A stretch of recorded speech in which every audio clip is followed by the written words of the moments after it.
Welcome to 1984 Law.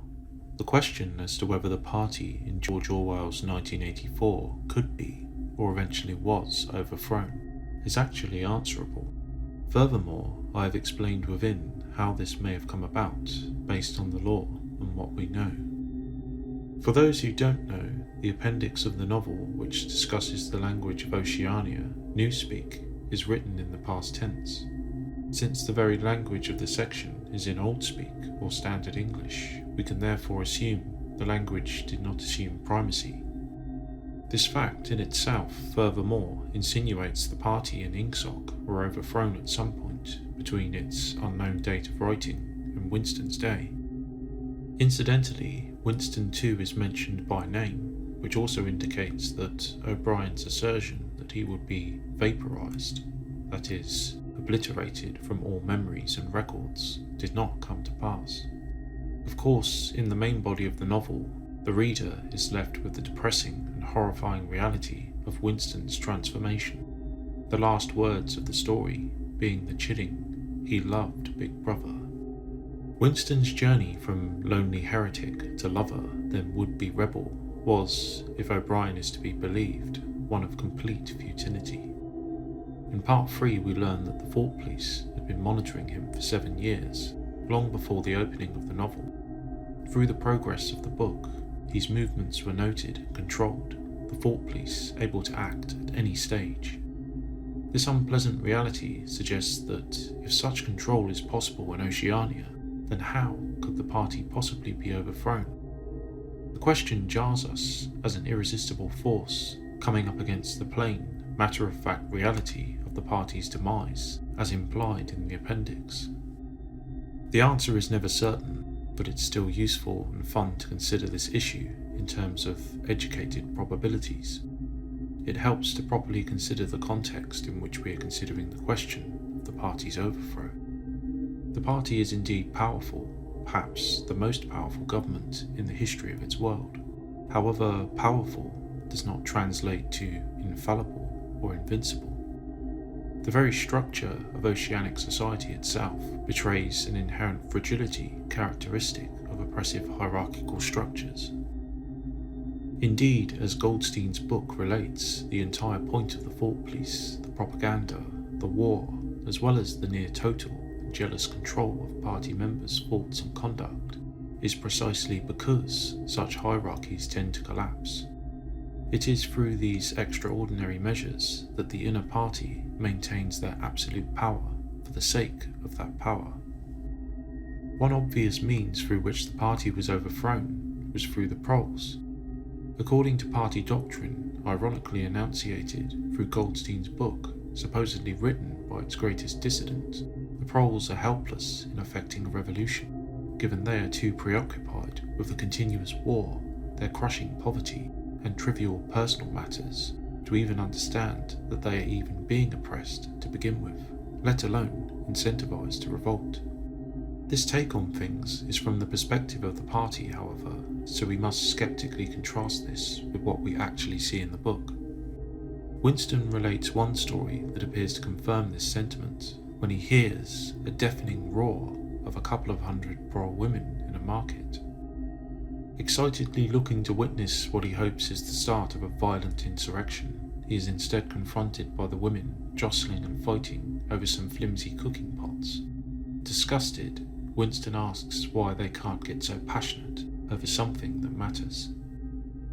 Another depressing episode for Winston was his encounter with an aged Prole in a pub, which seemed to confirm what the book later explains. The Proles are generally unaware that general standards are better or worse than they were. In the pub, Winston tries to ask the man if, in general terms, life was better or worse before the revolution. However, he always answers in anecdotes and vagaries.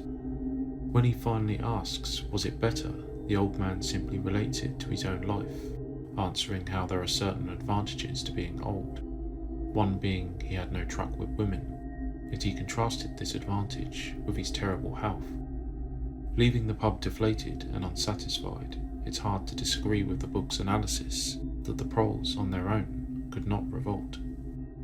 Given this, it seems that the most plausible way the party was eventually taken down was for a party-inspired revolt of the Proles, party being a party dissident-led rebellion. This, to be sure, would have been difficult and perhaps bloody in the face of the Thought Police.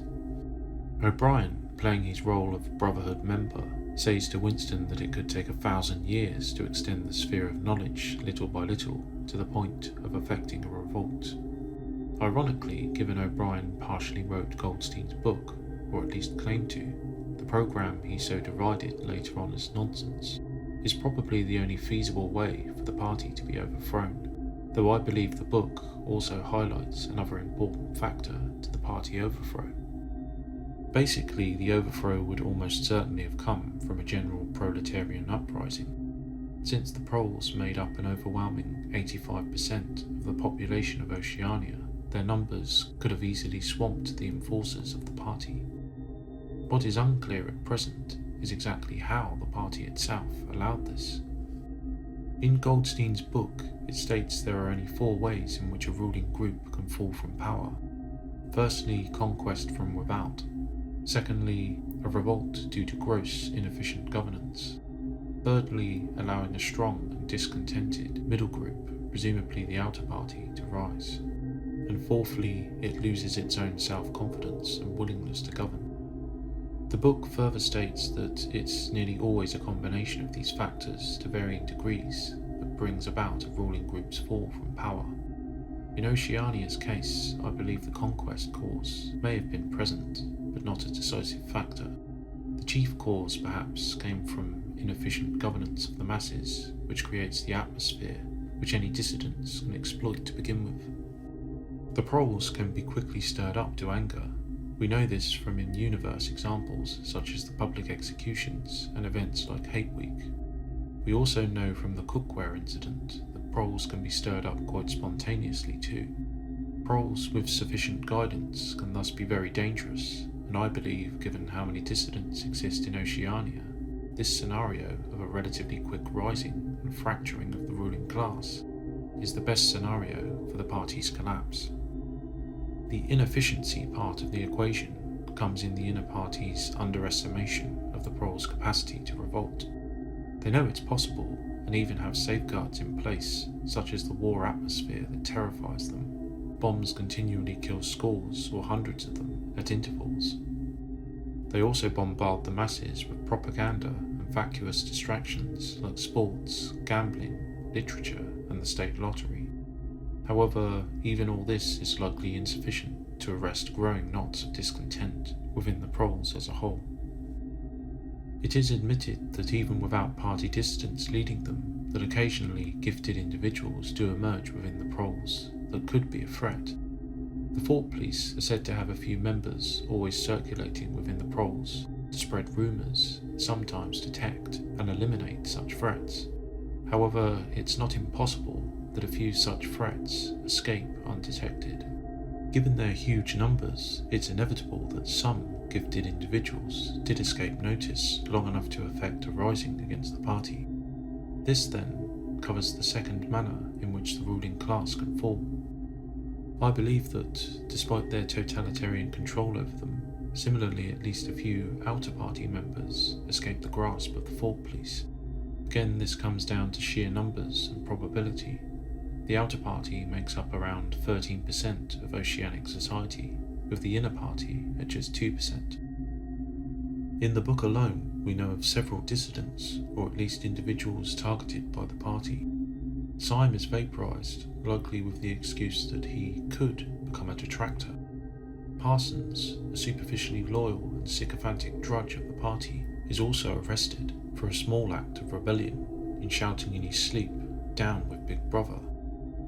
Julia too, outwardly a model party member, and notably from the younger generation, who are supposedly more fanatically loyal to the party, is also arrested, along with Winston of course. In addition to the named thought criminals, Winston feels certain that many of the disappearances that are common are in fact suicides and not vaporizations. The sandy-haired woman's husband was vaporized or killed himself. Julia's first lover, a party member of the age of 60, also took his own life. It appears from these examples then that heresy and and perhaps outright rebellion, at least at a small scale, is quite common in the ranks of the outer party. Another crucial thing to consider is the fact of contact between the Proles and the outer party. Winston notes that the party tolerates a certain contact and trade between the groups, only for practical reasons.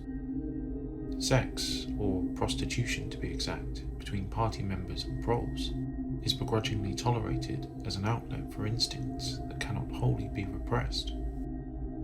Outer party members presumably quite commonly venture into Prole districts and trade for black market goods such as razor blades and shoelaces, for example, given such items are often in short supply in the party shops. We therefore start to draw a picture here gleaned from the information we have. Both groups almost certainly have some discontented individuals working against the party, even if for selfish reasons like Julia. Some contact is inevitable, and with that contact, it's not inconceivable that genuine resistance movements inevitably formed. Finally, we can factor into this complicated mix the strong likelihood of inner-party discontent. This may seem counterintuitive, given we know that the very system itself is structured and maintained to keep this very class in power. However, even within these broad groups, there must naturally be a gradation of power. Of course, in theory, all members of the party are comrades and equals, but it seems silly to believe that even all inner party members are equally powerful and influential. There are only a certain number of powerful positions. Can every inner party member be a minister, for example? Though only 2% of Oceania's population, this still amounts to millions of members. Of course, this reason for possible discontent of some of its members is speculation on my part, but quite feasible speculation in my opinion. We have to remember that the society we are considering is one in which absolute power for the sake of that power is prized above all, as is freely admitted by O'Brien himself. Since hierarchies are inevitable even within the ruling group, we can easily imagine some discontented inner party members emerging, and indeed this is a blunt fact in universe. Though the exact reasons behind their falls are unknown, we do have specific, named examples of such dissidents. Jones, Aronson and Rutherford were the last three prominent party leaders to be purged from the party in around 1965. Perhaps the three were rivals to Big Brother or other leaders of the inner party, and were simply outmaneuvered and purged. Goldstein himself, assuming he ever existed, is the most famous example of all. He had been a leader within the inner party, almost at a level with Big Brother, and had evidently lost the battle for the soul of the party and been forced to flee. One of the things the telescreen has him scream in criticism of Big Brother and the party is that the revolution was betrayed. This then must have been a common enough phrase for the party to parody in its 2 minutes hate depictions of him. Presumably then, Goldstein had ideas in opposition to Big Brother, which ultimately proved his downfall. Finally, we have the very real example of Comrade Withers. Withers, according to Winston, had been the leader of a group named FFCC, an organisation that provided cigarettes and other comforts to the sailors of the floating fortresses. Withers too was a prominent inner party member and had been inexplicably vaporised. Though Winston doesn't know exactly why, one reason he considers is that Big Brother simply wanted to remove a too popular subordinate. Given such examples, it's clear that at least some factionalism and discontent exists, even in the upper strata of the oceanic ruling class. Unlike the outer party, however, inner party members, by virtue of their status, all have a degree of influence far and beyond any outer party member or prole, which places a lot of resources and power in the hands of any potential inner party malcontent. It's not too hard to imagine one or two, or even a few, such dissident inner party members desperately aligning with a resistance group to avoid vaporization by their peers. What would they have to lose? Bringing this all together, it seems very plausible then that at some point a genuine anti-party movement did provoke and lead a proletarian revolt that simply overwhelmed the party and ended the age of Big Brother. It's very likely a few outer and inner party dissidents led such a movement in conjunction with gifted proletarian leaders, and that once at a critical mass, the uprising was an inevitability. So that was my thoughts on exactly how the party was eventually overthrown in 1984. What do you think? Should the Appendix be taken as proof that the party was overthrown? Was the way described before the way it happened? Write your objections or comments in the comments section, and thanks for listening. If you enjoyed this video, then drop it a like, consider subscribing and smashing that bell button to help prevent the YouTube algorithm from confining 1984 lore to the memory hole. And remember, if there is hope, it lies in the Proles.